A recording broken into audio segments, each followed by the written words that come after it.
Good morning class, welcome in this video.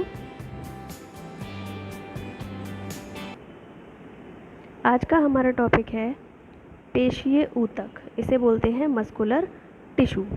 ठीक है, muscular tissue का क्या मतलब होता है? मतलब जो मसल्स पाई जाती हैं हमारी पूरी बॉडी में, हर अंग में मसल्स पाई जाती हैं, तो उन्हें ही बोलते हैं मस्कुलर टिश्यू। ये जो मस्कुलर टिश्यू होते हैं, इनमें एक विशेष इनका कैरेक्टर होता है, गुण होता है संकुचनशीलता का गुण। क्या होता है? संकुचनशीलता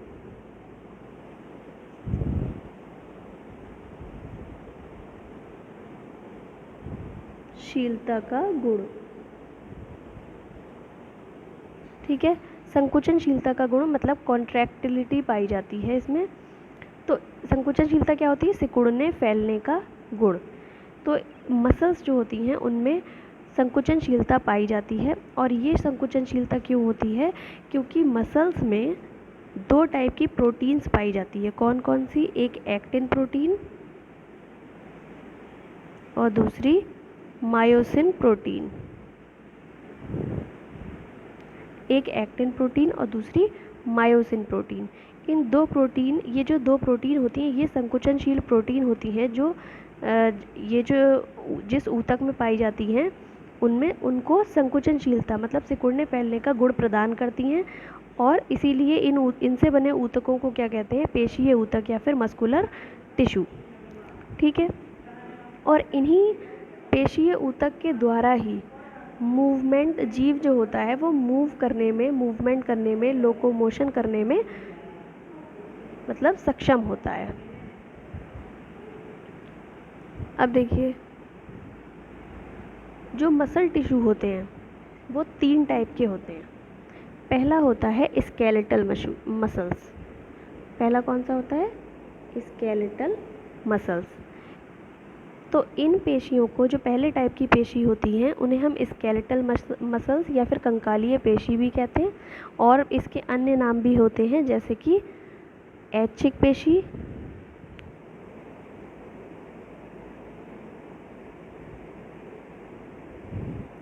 पेशी, दूसरी रेखित पेशी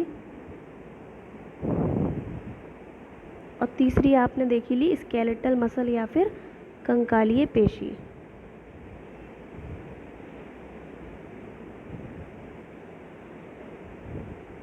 अब देखिए, इन तीनों नामों को पहले समझते हैं कि ये तीन नाम इसके क्यों रखे गए हैं। तो पहला है ऐच्छिक पेशी। ऐच्छिक पेशी जो है, इन पेशियों का नाम इसलिए रखा गया है क्योंकि ये उन अंगों में पाई जाती है जिनके द्वारा हम अपनी इच्छा अनुसार गति उत्पन्न कर सकें। मतलब इन पेशियों के द्वारा हम, जीव जो होता है, अपनी इच्छा से गति उत्पन्न कर सकता है। अब बॉडी में ऐसे कौन से अंग होते हैं जो हम अपनी इच्छा के अनुसार मूव कर सकते हैं? जैसे हाथ हो गया, हम अपनी इच्छा से हिला डुला सकते हैं, है ना। पैर हो गया, हम अपनी इच्छा से। तो उन अंगों में, यानी हाथ में, पैर में कैसी पेशी पाई जाएगी? यही स्केलेटल मसल। इसीलिए इसको बोलते हैं ऐच्छिक पेशी। ठीक है, दूसरी इसे बोलते हैं रेखित पेशी। रेखित पेशी क्यों बोलते हैं? क्योंकि आप देखो, ये जो पेशियां होती हैं, मान लीजिए ये पेशी है, तो इसमें ऐसे हल्की गहरी पट्टियां पाई जाती हैं। एक पेशी में हल्की गहरी पट्टियां पाई जाती हैं, इसीलिए मतलब रेखाएं। रेखित मतलब रेखाएं। तो इसीलिए इसको क्या बोलते हैं? रेखित पेशी। ठीक है, इसका तीसरा नाम है कंकालीय पेशी। तो कंकालीय पेशी इसे क्यों कहते हैं? क्योंकि ये जो पेशियां जो होती हैं वो किससे अटैच्ड होती हैं? बोन्स से। किससे अटैच होती हैं? बोन से, हड्डियों से अटैच होती हैं। तभी तो हम हाथ, मान लीजिए हमारे हाथ में मसल्स है, तो उसके संग बोन भी है, तो मसल से बोन अटैच है। ठीक है, या कह लें बोन से मसल अटैच है। तो इसी कारण हम हाथ को हिला पा रहे हैं और पैर को हिला पा रहे हैं।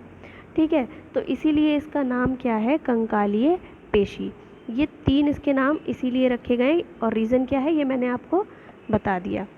ठीक है, अब ये जो पेशियाँ होती हैं ये बंडल्स में अरेंज्ड होती हैं। आप कहीं भी देखो, तीनों टाइप की जो मसल्स हैं, देखिए तीनों टाइप की मसल, चाहे स्केलेटल मसल हो, स्मूथ मसल हो या कार्डियक मसल, तीनों बंडल्स में अरेंज है, मतलब ग्रुप में। बंडल मतलब ग्रुप में। और इनकी जो संरचना है, देखिए पहले हम स्केलेटल मसल पढ़ रहे हैं, तो इसकी जो संरचना है वो कैसी है? एक तो बेलनाकार है, आपको दिख रहा है ये बेलनाकार है, ऐसे करके, ऐसी बहुत सारी पेशियाँ अटैच हैं ऐसे करके, तो ये बेलनाकार है। और दूसरा, ये शाखित नहीं होती। शाखित मतलब एक ऐसे गई है और इसी ये दोबारा डिवाइड हो जाए इसमें, ऐसा नहीं होता है। शाखा का मतलब क्या होता है? एक कोई मेन ब्रांच गई, उसमें से एक दूसरी और निकल आई, तो ऐसा नहीं होता है इसमें, ठीक है। दूसरी, ये जो जिन कोशिकाओं से मिलकर बनी होती है उसमें बहुत सारे केंद्रक पाए जाते हैं, यानी बहुकेंद्रकीय होती हैं। ये कैसी होती हैं ऊतक? बहुकेंद्रकीय होते हैं, ठीक है।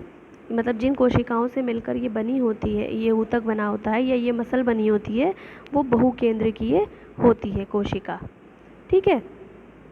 तो ये इसके कुछ गुण थे, और ये मैंने आपको बता दिया कहाँ पाई जाएगी। जैसे हाथ और पैर की पेशियाँ, हाथ और पैर की पेशियों में पाई जाएगी, मतलब हाथ और पैर में ये पेशियाँ पाई जाएंगी। जीभ में, ग्रसनी में आदि में ये पेशियाँ पाई जाती हैं, जिनके अंगों से, जिनकी सहायता से जीव जो है वो गति करने में सक्षम होता है और चलने में सहायक होती हैं ये पेशियाँ, ठीक है। अब देखिए दूसरे प्रकार की है स्मूथ मसल, मतलब अनैच्छिक पेशी, इसे बोलते हैं हिंदी में अनैच्छिक पेशी।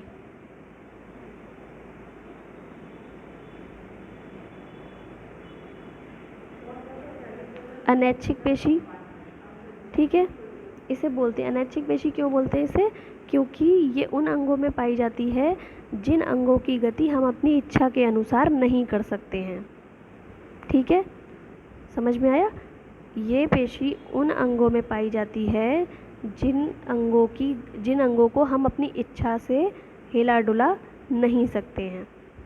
तो इसकी जो संरचना है वो कैसी होती है? एक तो स्पिंडल शेप्ड होती है, स्पिंडल मतलब ऐसे तरकू के रूप की, ठीक, ऐसे बनी होती है। और इनकी प्रत्येक कोशिका में एक केंद्रक होता है। मान लो ये जो मसल है वो बहुत सारी कोशिकाओं से मिलकर बना हुआ है, और हर कोशिका में केवल एक केंद्रक होता है, ठीक है, सिंगल। और इसमें क्या था? इसकी हर कोशिका में एक से ज़्यादा केंद्रक थे। ये बहुकेंद्र की थी, ये एक केंद्र की है।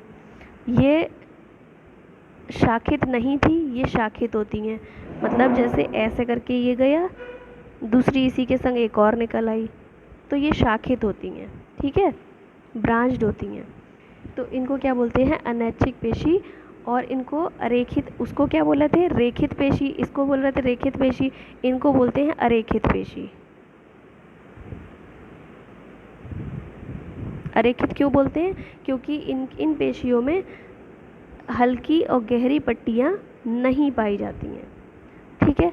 आपने देखा था इन वाली पेशियों में हल्की और गहरे रंग की पट्टियाँ पाई जा रही थी, जबकि इन वाली पेशियों में गहरे और हल्के रंग की पट्टियाँ नहीं पाई जाती हैं, इसलिए इन्हें अरेखित पेशी बोलते हैं, मतलब बिना रेखा वाली। तो आपने पढ़ा स्केलेटल मसल और स्मूथ मसल्स, ऐच्छिक पेशी और अनैच्छिक पेशी। अब ये पाई कहाँ जाएंगी? जैसे आहार नाल की भित्ति, जैसे आहार नाल की जो भित्ति होती है उसमें जो मसल्स पाई जाती हैं वो यही मसल्स होती हैं, स्मूथ मसल्स या फिर अनैच्छिक पेशी।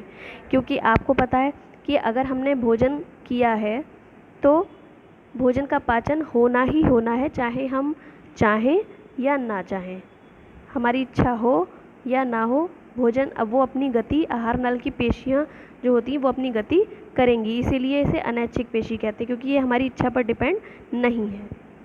तीसरे टाइप की जो पेशी है वो है कार्डियक मसल, मतलब का मतलब होता है हृदय पेशी, ठीक है, हृदय में पाई जाने वाली पेशियाँ। तो हृदय में पाई जाने वाली पेशियाँ जो होती हैं उनका भी एक स्पेशल कैरेक्टर होता है। वो क्या होता है कि इनमें संकुचनशीलता तो होगी, लेकिन लयबद्ध संकुचनशीलता होती है। मतलब एक तो ये पेशियाँ बिना रुके अपना कार्य करेंगी, मतलब कभी भी ऐसा नहीं होगा कि रेस्ट, थोड़ी देर ये पेशियाँ रेस्ट में आ गई फिर अपना काम करना शुरू कर दिया, संकुचनशीलता दिखाने शुरू कर दी, ऐसा नहीं होता। ये कंटिन्यू लयबद्ध संकुचनशीलता करती थी। आपने कभी ऐसा देखा है कि हमारा हार्ट जो है वो थोड़ी देर वर्क करे फिर रुक जाए, रेस्ट कर ले, फिर थोड़ी देर वर्क करेगा रुक जाए, ऐसा नहीं होता ना, ऐसा कभी नहीं होता है। तो हार्ट जो है वो हमारा गति हर समय हर टाइम करता रहता है बिना रुके, इसीलिए उसमें कौन सी ये वाली पेशियाँ जो हैं वो पाई जाती हैं जिन्हें बोलते हैं हम कार्डियक मसल्स या फिर हृदय पेशियाँ। ठीक है, ये पेशियाँ जो होती इसमें भी कैसी ये पेशियाँ जो वर्क करती हैं वो तो किसकी तरह करती हैं, अरेखित पेशियों की तरह, मतलब इनकी तरह। इनका भी यही काम होता है कि ये अपनी इच्छा से ही, अनैच्छिक पेशियाँ होती हैं ना, अपनी इच्छा से गति करती हैं, और ये भी ऐसी ही होती हैं, लेकिन इनकी जो संरचना होती है वो इनकी तरह होती है, समझे। जैसे जो इनका फंक्शन है, कार्य है, वो तो है अनैच्छिक पेशियों की तरह, लेकिन जो इनकी संरचना है वो है स्केलेटल मसल की तरह। मतलब इस जो हृदय पेशी होती है ये वाली, उसकी ये पेशी है तो इसमें भी हल्की गहरी पट्टियाँ पाई जाएंगी। तो हम इन्हें रेखित या अरेखित पेशी नहीं कह सकते, इसीलिए हम इन्हें अलग नाम दे दिया गया हृदय पेशी। क्योंकि अगर हम इसे रेखित पेशी कहेंगे तो इसमें अरेखित पेशी वाले भी गुण हैं, तो हम इसे नहीं कह सकते। अगर हम इसे अरेखित कहेंगे तो इसमें रेखित पेशी वाले गुण भी हैं, तो हम इसे ये भी एक नाम नहीं दे सकते ना। दोनों जब इन वाली पेशियों में इन दोनों टाइप के गुण पाए जा रहे हैं तो हम इन्हें कोई एक नाम नहीं दे सकते, इसीलिए इनको अलग नाम दे दिया गया हृदय पेशी। और इनके अंदर क्या गुण होता है, एक लयबद्ध संकुचनशीलता का, ये बिना थके बिना रुके कार्य करती हैं। संकुचन और शिथिलन का गुण होता है इसमें, मतलब सिकुड़ने और फैलने का गुण होता है, जिसकी सहायता से हमारा जो हार्ट होता है, हमारा हृदय होता है, वो कंटिन्यू गति करता रहता है। ठीक है, तो ये आपने 3 टाइप की पेशियाँ पढ़ ली। उसके बाद देखिए इस वीडियो में अभी हम इतना ही पढ़ेंगे। इसके बाद आपका एक टिश्यू और रह गया है, नर्वस टिश्यू या फिर तंत्रिका ऊतक, उसे हम नेक्स्ट वीडियो में डिस्कस करेंगे। ठीक है, थैंक यू।